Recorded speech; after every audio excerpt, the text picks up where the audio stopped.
Dear student, let us start the second chapter of our history, that is lesson number 10, the rise of small kingdoms in North India. Harshvardhan was the last great ruler of ancient India. After his death, the whole empire disintegrated into many small kingdoms due to the pathetic economic condition and of inefficient administration by his weak successor. This period was an era of political instability in North India.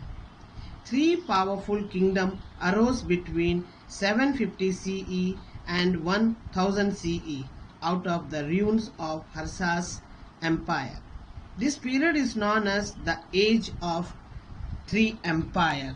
This period is known as Age of Three Empire. Three empires. The first empire was by Rashtrakutas, who ruled in the northern part of Deccan. Second is Palas, who ruled the eastern India, that is in Bengal and Bihar region. The third dynasty was the Pratiharas,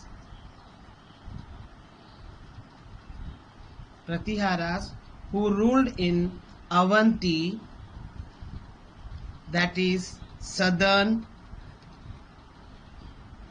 Rajasthan,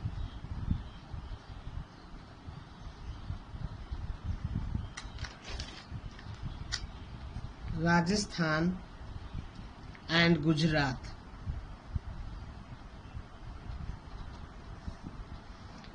The Rashtrakutas, the Palas, the Pratiharas were always engaged in war.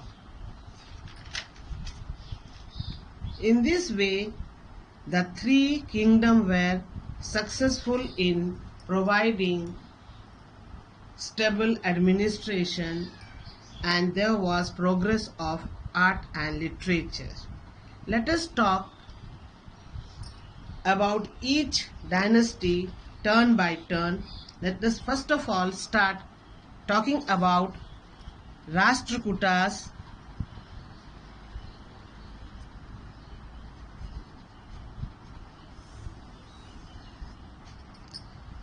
Rashtrakuta was established in northern Deccan in 753 CE. They became the master of large areas of present Gujarat, MP, Bihar, Maharashtra,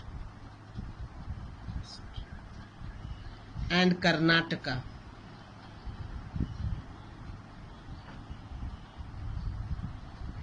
Their empire acted as a bridge between the North and South India.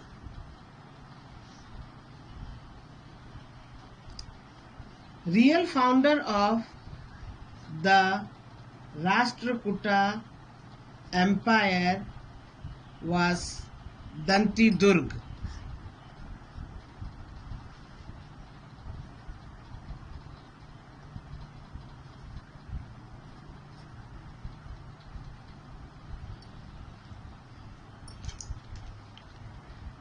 They were great warriors, they loved art, and they were good scholars. They got many titles like Chakravarti, Maharaj Dhiraj,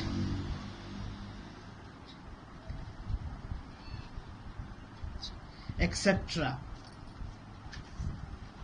They were having huge armies. They encouraged trade.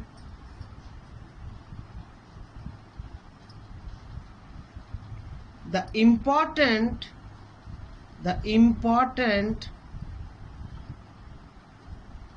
rulers of the Rashtrakutas dynasty were Dantidurg,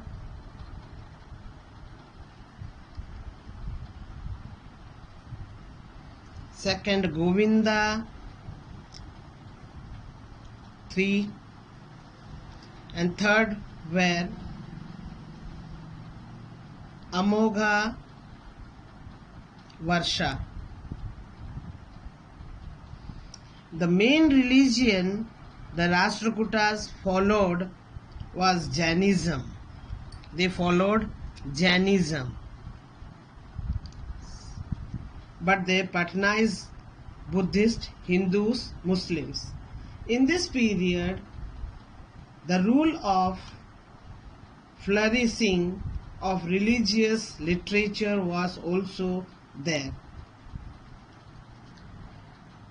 The Rashtrakutas were pattern of art and architecture.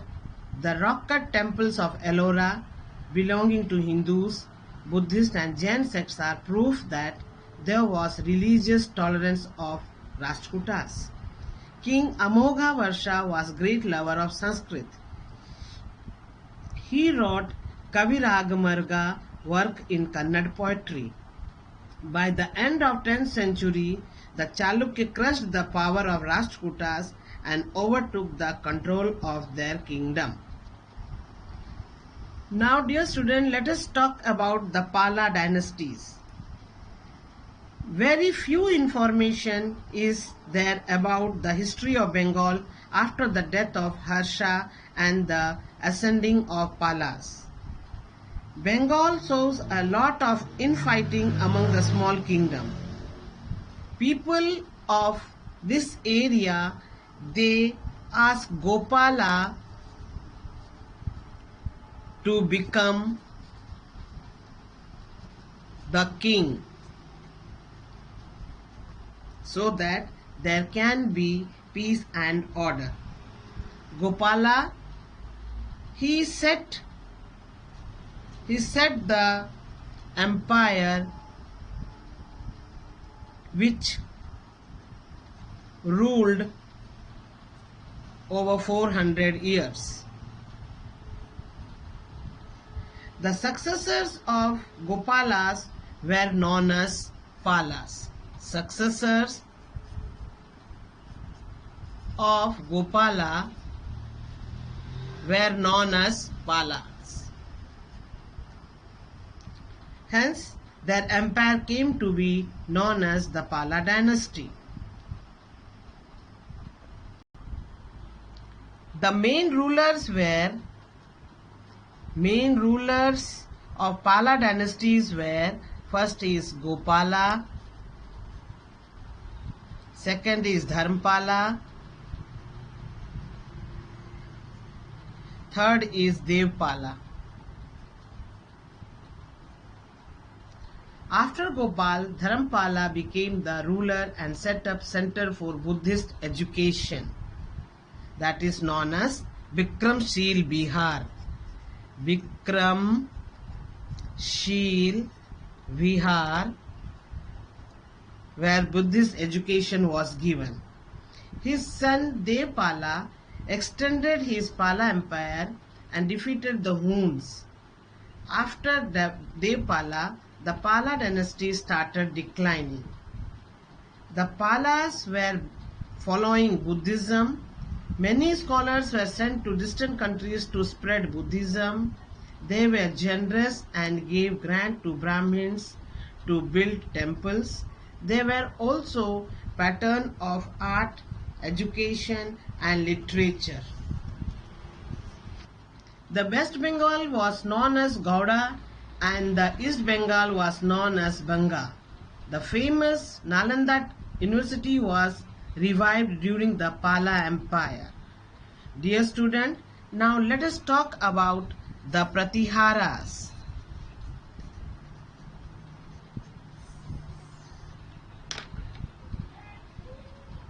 Pratiharas were also known as Gurjara Pratihara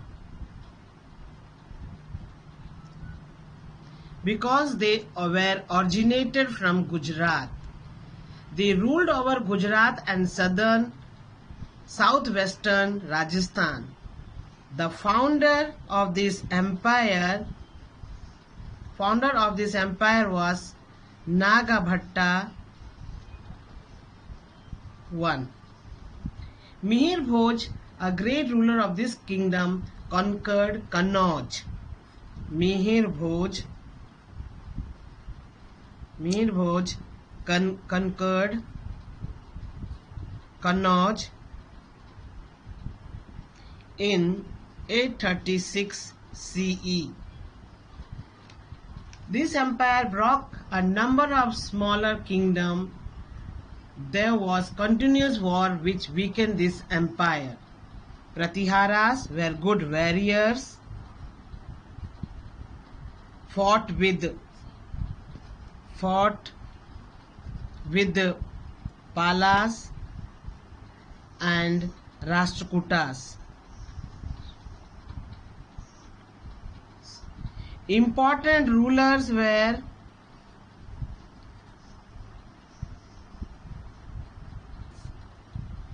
first was Nagabhatta I, second is Mihir Bhoj.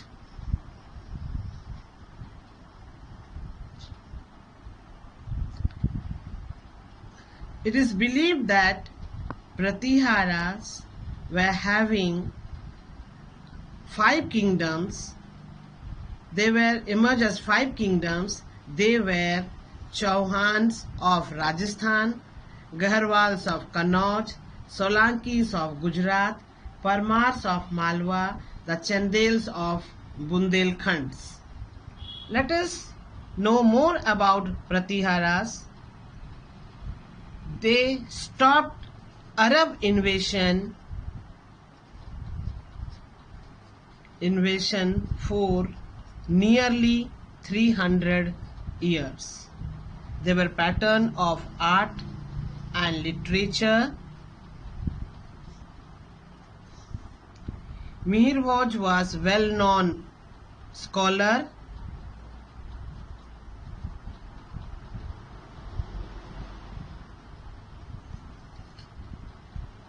Regional languages were developed.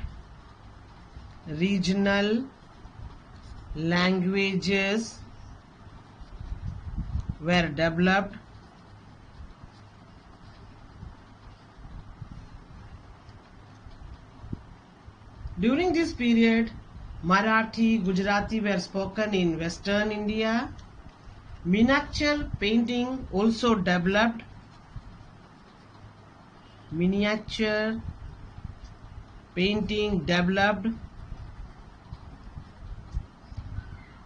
Bengali, Assami and Oriya languages were spoken in Eastern India. Many temples were made by Pratiharas, like temples of Khajuraho, Kanchipuram, Tanjore, Puri, Bhubaneswar,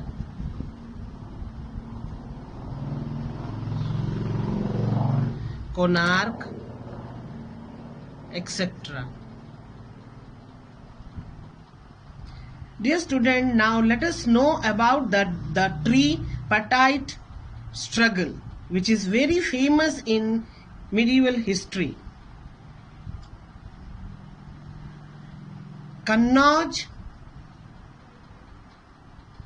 was a symbol of power in North India.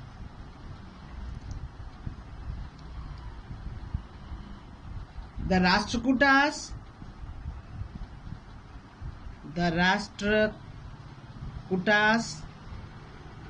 the Palas, and the Pratiharas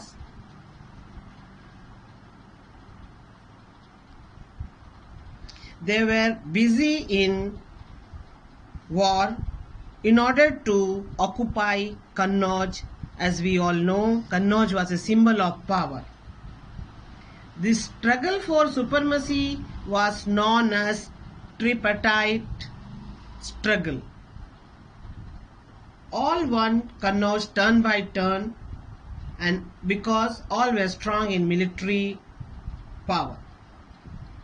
Continuous war weakened the three, and this led to decline of all the three powers. Decline of all the three powers. You can say great power. In this way, due to continuous fighting with each other, due to continuous engagement for war with each other, their empire were disintegrated.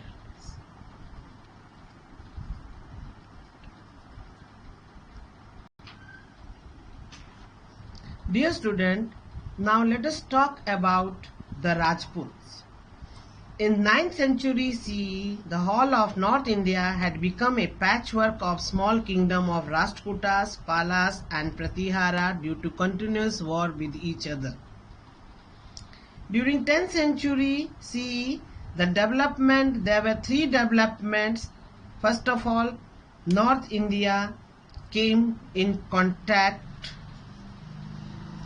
with Western and Central Asia. The North India came in contact with Western and Central Asia. The first thing what happened in 10th century. Secondly, most of the kingdom came under the rule of Rajput. They were ruling in the maximum areas. The Rajputs, they were all fighting with each other. There was continuous war which resulted Turkish invasion in North India. These Rajputs were known for their bravery. Their origin was from sun and moon, and they were known as Suryavanshi and Chandravanshi.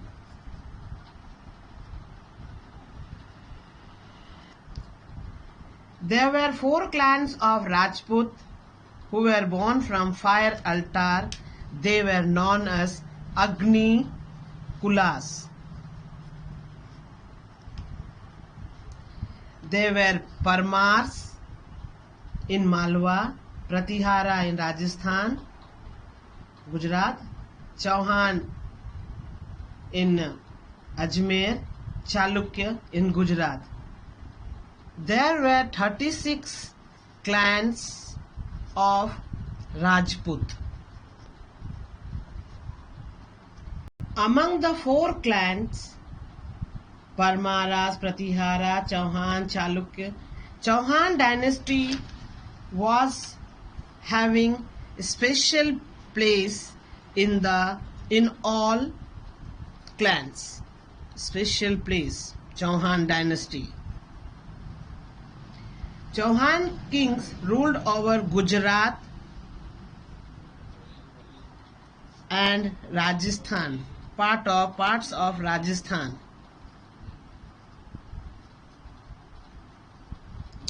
Prithviraj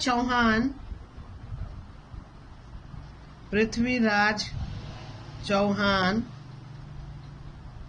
was the most powerful king of this dynasty. He came throne in 1177 CE and made many conquests. He also checked how he was defeated by Muhammad Ghori of Ghor in the Battle of Tarain. Today also, he is a hero in many folklore. Chandavardai was his friend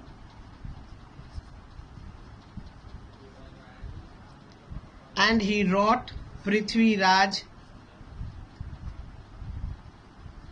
Raso. The struggle for supremacy created disunity and enmity, and this attracted the Muslim invasion in India. There is a popular story related to Jaichand. Let us read about that from your book. Jaichand, the king of Kannauj, held a swambar for his daughter Samyukta. He did not invite Prithviraj. He placed a statue of Prithviraj in the position of doorkeeper in his court to insult him. The princess of Kannauj rejected all the princes assembled and instead placed the garland around the statue's neck. Before the courtiers realized what had happened, Prithviraj, who had been hiding close by, sprung up and rode away with the princess. It is a very famous story about Prithviraj Chauhan's bravery.